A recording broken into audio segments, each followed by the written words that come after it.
Hey everyone, and thanks as always for tuning in. We're going to take a look at something new from Kizer. And believe it or not, I'm actually kind of excited about this one, or at least I have been. We're going to look at the Kizer Sheepdog, there's the model number. Essentially it's the Kizer Sheepdog XL, and this one, there are the materials and so forth, is the, as the name describes, XL. So let's go ahead and open this thing up just to start out with here, because it is a behemoth box. I mean, nothing special. So we will move on, and for a size reference, I do have the mini sheepdog here as well, just to hopefully help you guys get an idea of kind of what we're looking at in terms of size here. But let me tell you guys why I'm excited about this knife. For $100, this is probably the most fun that you can have with your pants on and your nose clean. And why do I say that? You know, these large oversized cleavers have been all the rage for a while now.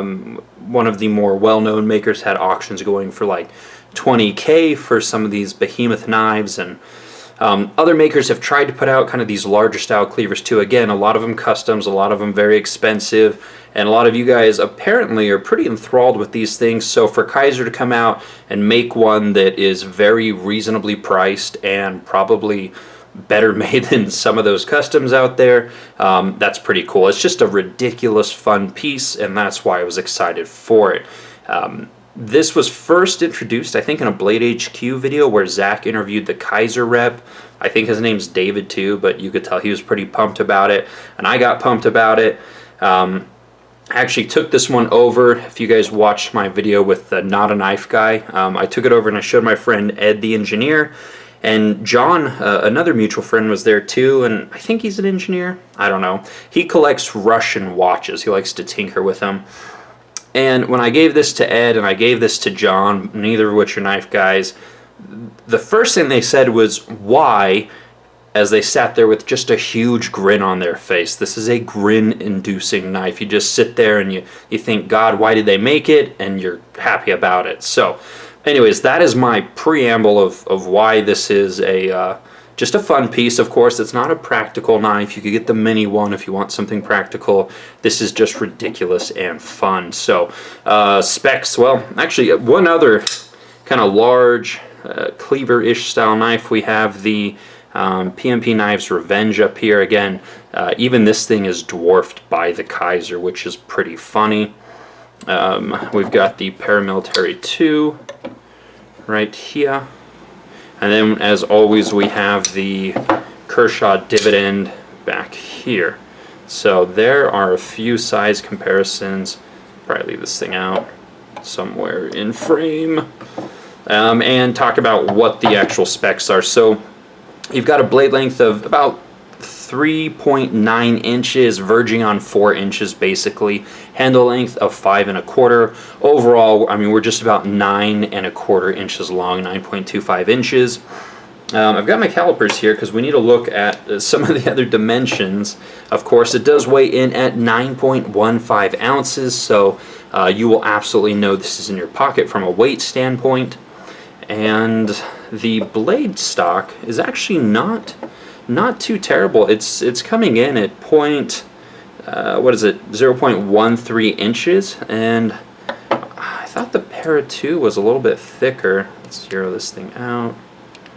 Zero it out. Let's go. We're still 0. Yeah, 0.13. And what was the Para coming in at? I should have this memorized. 0.145. So Para 2 stock is actually a little bit thicker, which is kind of funny when you think about it.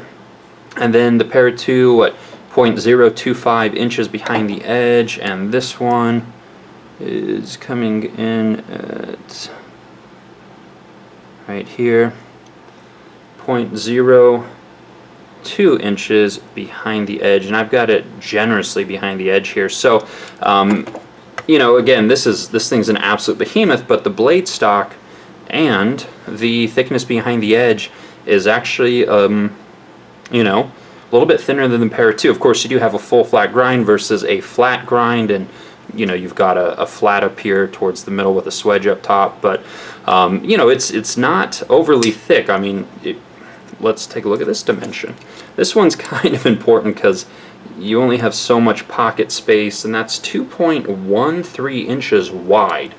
And again, 5.25 inches long. So I mean, basically, this is the only thing in your pocket if you're going to carry this thing, which is fine. It's fun. It's ridiculous. It's fun, and that's what it is. So let's move some of this stuff out of the way here. A couple things that I thought were quite interesting, aside from obviously the specs. One is the action. It is pretty good. I'm happy with the flipping action. And I wouldn't call this thing broken in. I think we'll see a little bit more smoothness out of it, but compare that with the action on the Mini, and truth be told, the action on the XL here is better. The action on the Mini, I'm really kind of giving it a really strong flip. So the action on the large is better. But again, let's take a look at those size differences here, if we can get both in a reasonable way in frame. Look at that. And I'm pretty sure they've got a medium-sized one as well, so if you really like this design, you could get the, you know, a Papa Bear, Mama Bear, Baby Bear type of scenario going here. So let's see what else. Ergonomics. It's a flat handle. I mean, it's got slight chamfers here around the edge. It's primarily flat. It's G10. The G10 is grippy. It's not pocket shredding grippy, so that's good. You've got a large kind of first finger choil here. It's comfortable. It's comfortable enough. I mean, it's not melt in your hand ergos, but it's fairly comfortable. I have no real complaints about it. It is exactly what it looks like. So that's the ergos. Flipping action is good. We've done size comparisons. You know how this thing is going to carry in the pocket. A spring clip is very usable, very good. I like the 2-screw construction because it makes pulling it out of the pocket pretty simple. But again, I mean, this thing is, you know, over 2 inches wide of the pocket. So that's the main consideration. Pivot collar is pretty sweet. I'm glad that they're using kind of a more basic pivot now. Of course, I think this one was T10 Torx, if memory serves correctly. So hopefully you guys have those handy. You got 3 standoffs at the back. If I haven't mentioned, I think I already did, but the blade steel is 154 cm, so as long as it's heat treated properly, it's a pretty decent steel, totally usable. Let's look at some of the markings here. Satin blade, obviously, our satin finish blade. There's the model number and the logo of, I think, the Sheepdog knife guy, who this is based on his design. Although I don't know if he ever made an XL, maybe not. I don't really follow his work, to be honest.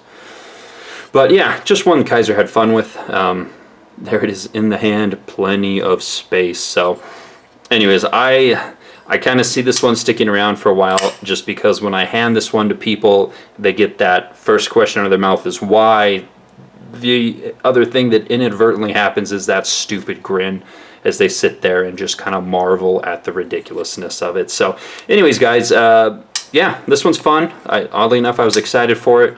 It doesn't disappoint, especially not for the price. Again, for $100, why the hell not? So thanks as always for watching. More content as always to come. You can follow me on Instagram, also under the handle EpicSnuggleBunny, link in the description box below, and I'll see you guys soon.